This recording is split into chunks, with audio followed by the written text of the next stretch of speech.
नमस्कार ओडिशावासी आपण मानक पई मु नेकी आसीची आज दिनर केतोटी गुरुत्वपूर्ण खबर सेथिपाई भिडियोटी को पूरा शेष पर्यंत देखिबे एवं आपण मानक भल पाइबा स्वरूप गोटे गोटे लाइक करिबा सहित सब्सक्राइब करि नेबे। तो चलंतु आज दिनर केतोटी गुरुत्वपूर्ण खबर उपरे नजर पकाइबा। प्रथम खबर पुणी बढ़िला सुना दर गोटे दिन रे एते बढ़ीगला दाम रूपा भी बढ़िला किछि दिनर आश्वस्ति परे पुणी बढ़िला सुना रूपा दर गुरुवार सकाळु सुना रूपा दर रे एते बड़ परिमाणर वृद्धि देखिबाकू मिलिछि। दिल्ली रे दृढ़ विश्व संकेत मध्यरे सुना मूल्य प्रति 10 ग्राम पिछा 2290 टंका वृद्धि पाइछि। गुरुवार प्रारंभिक कारोबार रे सुना बाजार रे वृद्धि परिलक्षित हेउछि। प्रारंभिक कारोबार रे एमसीएक्स रे सुना 0.32% वृद्धि पाई 24 कैरेट सुना प्रति 10 ग्राम 1,27,800 टंका रे पहुंची। रूपा मध्य 1.35% वृद्धि पाई प्रति किलो 1,64,281 टंका रे पहुंची। डॉलर दुर्बलता ह्रास पाउथिबा अमेरिक बॉन्ड यील्ड एवं जियोपॉलिटिकल चिंता जोगु मूल्यवान धातुर दरदाम वृद्धि पाइछि। परवर्ती खबर मध्याह्न भोजन रे मिलु नाही फल सूचना मुताबक एते प्रचार हैला सबु गणमाध्यम रे हेडलाइन आसिला कि स्कूल पिलांकु पुष्टिसार जातीय खाद्य जोगाई देबाकू राज्य सरकार बड़ घोषणा करिसंती। एणिकी स्कूल पिलांकु मध्याह्न भोजन रे अंडा बदल रे फल दिया जिवो बोली घोषणा करा जाइथिला। एही घोषणा अगस्त मास 2 तारिख 2025 रे करा जाइथिला। एहारी भितरे 3 मास बीतिबाकू बसिलाणी हेले मध्याह्न भोजन रे पिला फल खाइबे कौन देखिबाकू भी पाउ नाहंती। हाँ आज्ञा जिला शिक्षा अधिकारी मानकू कुहा गला जेउ पिला माने स्कूल मध्याह्न भोजन रे अंडा न खाउथिबे सेमानकू फल जोगाई दियो। पीएम पोषण राज्य नोडाल अधिकारी एने चिठी लेखि तुरंत पालन करिबाकू सरकारी और अनुदान प्राप्त विद्यालयर शिशु बाटिकारु 10म श्रेणी पर्यंत छात्र छात्री क्षेत्र रे तुरंत लागू करिबाकू निर्देश देइथिले। हेले सेमानकू फल मिलुनी कि ता बदल रे टंका मिलुनी बरं उपवास रे स्कूल रे पिलांक दिन कटुछि। कार्तिक मासरे अधिकांश विद्यालय रे एभली स्थिति उपजी थिबा नजर को आसीची। परवर्ती खबर ओडिशा रे शीतलहरी आरंभ होईची। हठात राज्यर विभिन्न अंचल रे शीत पड़िबा आरंभ करिची। सारा राज्य रे तापमात्रा यथेष्ट ह्रास पाइछि। 21 स्थानर तापमात्रा 15 डिग्री तले रहिछि। कंधमाल जिल्लार दारिंगबाड़ी रे सर्वनिम्न तापमात्रा 8.5 डिग्री सेल्सियस रेकर्ड करा जाइछि। एहा पछकु जी उदयगिरी रो तापमात्रा 80.7 डिग्री सेल्सियस रेकर्ड करा जाइछि। भारतीय पाणीपाग विभाग अनुसार राज्यर अनेक स्थान रे रातिर तापमात्रा स्वाभाविक ठारू 3 रु 6 डिग्री कम रहिछि। आगामी 3 दिन पर्यंत शीतलहरी जारी रहिबो जहा द्वारा सामान्य आश्वस्ति मिलिबो बोली आशा करा जाउछि। एहा परे तापमात्रा 3 रु 4 डिग्री वृद्धि पाइबार संभावना रहिछि। परवर्ती खबर फेब्रुआरी 17 रु आईसीएसई 10म बोर्ड परीक्षा भारतीय विद्यालय सर्टिफिकेट परीक्षा परिषद पक्षरु करा जाउथिबा आईसीएसई 10म बोर्ड परीक्षा तारीख प्रकाश करा जाइछि। परीक्षा गुड़िक फेब्रुआरी 17, 2026 रु आरंभ होई मार्च 30, 2026 पर्यंत चलिबो। सेहीपरि द्वादश श्रेणी परीक्षा फेब्रुआरी 12 रु आरंभ होई एप्रिल 6, 2026 पर्यंत चलिबो। परवर्ती खबर आज नुआपड़ा उपनिर्वाचनर भोट गणति हेब एने प्रस्तुति चूड़ांत होईची। भोट ग्रहण और गणना प्रक्रिया को संपूर्ण स्वच्छ सुस्थ और पारदर्शी भावरे आयोजन करिबा पई आवश्यक समस्त पदक्षेप ग्रहण करा जाइथिबा सूचना देइछंती जिल्लापाल। नेशनल कॉलेज रे त्रिस्तरीय सुरक्षा बलय स्ट्रंग रूम मध्यरे थिबा समस्त ईवीएम और वीवीपैट मेसिन गुड़िक आज काउंटिंग हॉल को अणाजिब। भोट गणति पाई 14टी गणति टेबुल और पोस्टाल भोट पाई गोटे टेबुल व्यवस्था करा जाइछि। प्रथमे पोस्टाल बलाट सकाळ 8टा समय गणाजिब। एहा परे 8:30 रे ईवीएम मेसिन रो भोट गणना आरंभ हेब। यह 26 राउंड रे समाप्त हेब। भोटिंग मेसिन रो तथ्य को फॉर्म 17C सहित मेल करा जिब। निर्वाचन आयोग निर्देश अनुसार 5टी पोलिंग सेंटर रो वीवीपैट स्लिप गुड़िक गणा जाई ईवीएम फलाफल सह मेल करा जिब। समस्त गणना प्रक्रिया सीसीटीवी नजर रे करा जिब और ए सबुर वीडियो रेकर्डिंग हेब। एहार तदारख पाई केंद्रीय पर्यवेक्षक जिला निर्वाचन अधिकारी और पुलिस प्रशासन उपस्थित रहिबे। अंतिम राउंड शेष हेबा परे निर्वाचन अधिकारी द्वारा विजेता प्रार्थी नाम घोषणा हेब और तांकु जय सनद प्रदान करा जिब। परवर्ती खबर श्रीमंदिर रे पुणी विशृंखला। जय विजय द्वार पर्यंत पशिगले भक्त। गर्भगृह को पलंक विजे परी और भीतर आलती पूर्वरु जड़े भक्त बाहर काठ डेई जय विजय द्वार पर्यंत पहुंची जाइथिले। किछि सेवायत हल्ला पकाइबारु जेटीपी स्क्वाड माने तांकु बाहर को आनी गाली गुलज करिबा सह धक्का मारिथिले। संपृक्त भक्त तले पड़ी जाइथिले। किछि सेवायत और जेटीपी मध्य गाली गुलज करिथिले। जेटीपी स्क्वाडक दुर्व्यवहार कांदी कांदी फेरिले।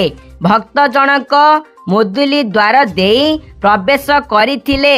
एही द्वार देई सेवायत बा ड्यूटी रे थिबा कर्मचारी प्रवेश व्यवस्था अछि। साधारण भक्त एही द्वार देई प्रवेश करि पारिबे नहीं। दिल्ली विस्फोरण परे श्रीमंदिर रे हाई अलर्ट रहिछि। मंदिर बाहर सह भितरे मध्य कटकणा कड़ाकड़ी करा जाइछि।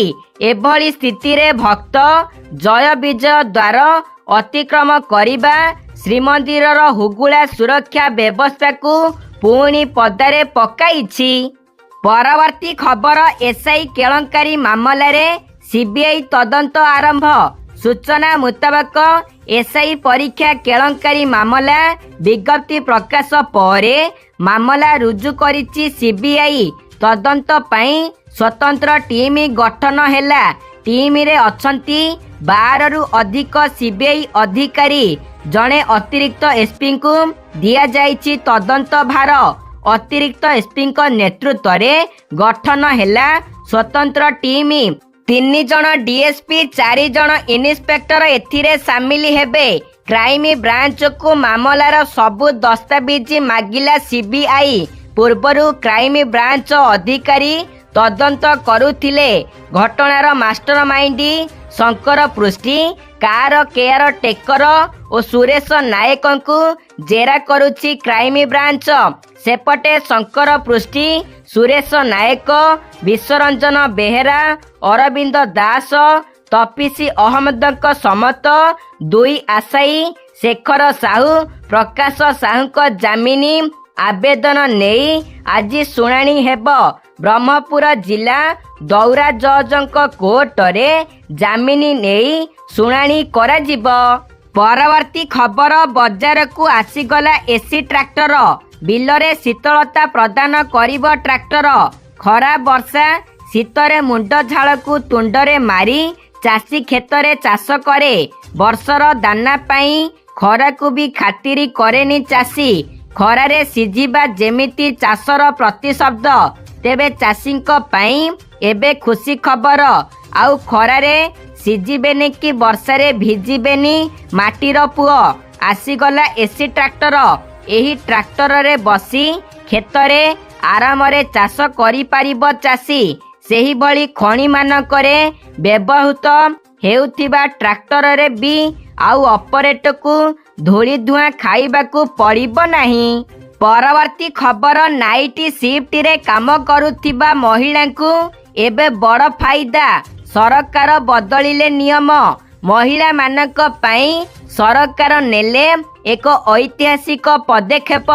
ଉତ୍ତରପ୍ରଦେଶ ସରକାର ଏବେ ମହିଳାମାନଙ୍କୁ ନାଇଟ୍ ସିଫ୍ଟରେ କାମ କରିବାକୁ ଅନୁମତି ଦେଇଛନ୍ତି। ମୁଖ୍ୟମନ୍ତ୍ରୀ ଯୋଗୀ ଆଦିତ୍ୟନାଥଙ୍କ ନେତୃତ୍ୱରେ ଜାରି ହୋଇଥିବା ଏହି ନୂତନ ଆଦେଶ ମହିଳାମାନଙ୍କୁ ନା କେବଳ ନୂତନ ସ୍ୱାଧୀନତା ଦେଇଛି, ବରଂ ସେମାନଙ୍କୁ ସୁରକ୍ଷା ଏବଂ ଆର୍ଥିକ ଦୃଷ୍ଟିରୁ ମଧ୍ୟ ସୁଦୃଢ଼ କରିଛି।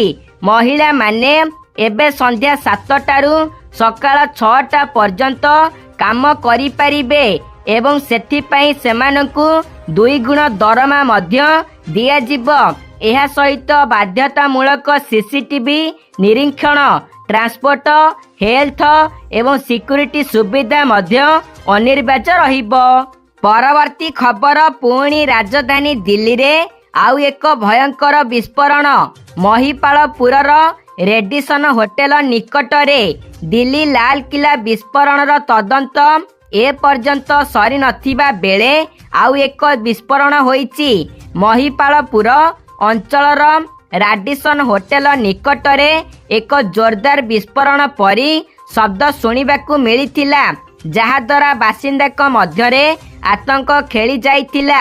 3ଟି ଅଗ୍ନିଶମ ବାହିନୀ ଗାଡ଼ି ତୁରନ୍ତ ଘଟଣାସ୍ଥଳରେ ପହଞ୍ଚିଥିଲା। ବିଭାଗ ଅନୁଯାୟୀ ସେମାନେ ଗୁରୁବାର ସକାଳ ପ୍ରାୟ 9:18ରେ ଫୋନ ପାଇଥିଲେ।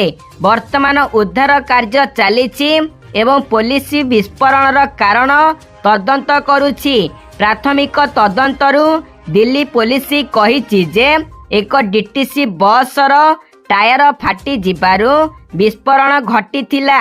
ହେଲେ ଦିଲ୍ଲୀ ପୋଲିସ କହିଛି ଯେ ଘଟଣାସ୍ଥଳରେ କିଛି ସନ୍ଦେହଜନକ ଜିନିଷ ମିଳିନାହିଁ। ବର୍ତ୍ତମାନ 3ଟି ଅଗ୍ନିଶମ ବାହିନୀ ଘଟଣାସ୍ଥଳରେ ଉପସ୍ଥିତ ଅଛନ୍ତି। ପରବର୍ତ୍ତୀ ଖବର, କେବଳ ସୁଧ ଟଙ୍କାରେ ଆପଣଙ୍କୁ ଲକ୍ଷପତି କରିଦେବ ପୋଷ୍ଟାଲର ଏହି ଯୋଜନା। ପୋଷ୍ଟ ଅଫିସ ସ୍କିମ୍ ଏକ ସୁରକ୍ଷିତ, ସରକାର ସମର୍ଥିତ ଏବଂ ସ୍ଥିର ରିଟର୍ଣ୍ଣ ଯୋଜନା, ଯାହା ଛୋଟ ନିବେଶକଙ୍କ ପାଇଁ ଭଲ ବିକଳ୍ପ। ସୁଧହାର ଲାଭ ଏବଂ ଏହି ଯୋଜନା ଆପଣଙ୍କ ପାଇଁ କିପରି ଲାଭଦାୟକ ହୋଇପାରେ ତାହା ଜାଣନ୍ତୁ। ଯଦି ଆପଣ ସୁରକ୍ଷିତ ଏବଂ ସ୍ଥିର ରିଟର୍ଣ୍ଣ ସହିତ ଏକ ନିବେଶ ବିକଳ୍ପ ଖୋଜୁଛନ୍ତି, ତେବେ ପୋଷ୍ଟ ଅଫିସ ରିକରିଂ ଡିପୋଜିଟ୍ ଆର୍ଡି ଯୋଜନା ଆପଣଙ୍କ ପାଇଁ ଏକ ଉତ୍ତମ ବିକଳ୍ପ ହୋଇପାରେ। ବିଶେଷ କରି ଯେତେବେଳେ ଆପଣ ପ୍ରତି ମାସରେ 2000 ପର୍ଯ୍ୟନ୍ତ ସଞ୍ଚୟ କରିପାରିବେ। ଏହି ଯୋଜନା ଆପଣଙ୍କୁ 5 ବର୍ଷ ମଧ୍ୟରେ ଭଲ ରିଟର୍ଣ୍ଣ ଦେବାର ପ୍ରତିଶ୍ରୁତି ଦିଏ, ତାହା ମଧ୍ୟ ସରକାରୀ ସମର୍ଥିତ ସୁରକ୍ଷା ସହିତ। Post office recurring deposit scheme ଏକ ମାସିକ ନିବେଶ ଯୋଜନା, ଯେଉଁଥିରେ ଜଣେ ସର୍ବନିମ୍ନ 100ରୁ ଆରମ୍ଭ କରିପାରିବେ। ପରବର୍ତ୍ତୀ ଖବର, ଅଷ୍ଟମ ବେତନ କମିଶନକୁ ନେଇ ଆସିଲା ବଡ଼ ଖବର। ଲାଭ ପାଇବେନି 68 ଲକ୍ଷ ପେନ୍ସନଭୋଗୀ। ନଭେମ୍ବର 3 ତାରିଖରେ କେନ୍ଦ୍ର ସରକାର ଅଷ୍ଟମ ବେତନ କମିଶନ ପାଇଁ ସର୍ତ୍ତାବଳୀକୁ ଅନୁମୋଦନ କରିଛନ୍ତି। ଏହା ଜଷ୍ଟିସ ରଞ୍ଜନା ଦେଶାଇଙ୍କ ଅଧ୍ୟକ୍ଷତାରେ ଗଠିତ ଏକ 3 ସଦସ୍ୟ ବିଶିଷ୍ଟ କମିଟି। ଏହା କେନ୍ଦ୍ର ସରକାରୀ କର୍ମଚାରୀ ଏବଂ ପେନ୍ସନଭୋଗୀଙ୍କ ଆଶାକୁ ଯଥେଷ୍ଟ ବୃଦ୍ଧି କରିଛି। କୁହାଯାଉଛି ଯେ ପ୍ରାୟ 69 ଲକ୍ଷ କେନ୍ଦ୍ରୀୟ ପେନ୍ସନଭୋଗୀ ଏବଂ ପାରିବାରିକ ପେନ୍ସନଭୋଗୀ ଅଷ୍ଟମ ବେତନ କମିଶନର ପରିସରରୁ ବାଦ ପଡ଼ିବେ। ପରବର୍ତ୍ତୀ ଖବର ଆସିଲା, IPL ନିଲାମ ତାରିଖ क्रिकेट प्रेमी माने आईपीएल रिटेंशन तालिका देखिबाकू उत्सुक जहाँ शनिवार नवेम्बर 15 तारिख रे प्रकाशित हेब। यह सह जना पड़िब जे आईपीएल निलाम रे केउ खेलाड़ी उपरे बाजी लागिब।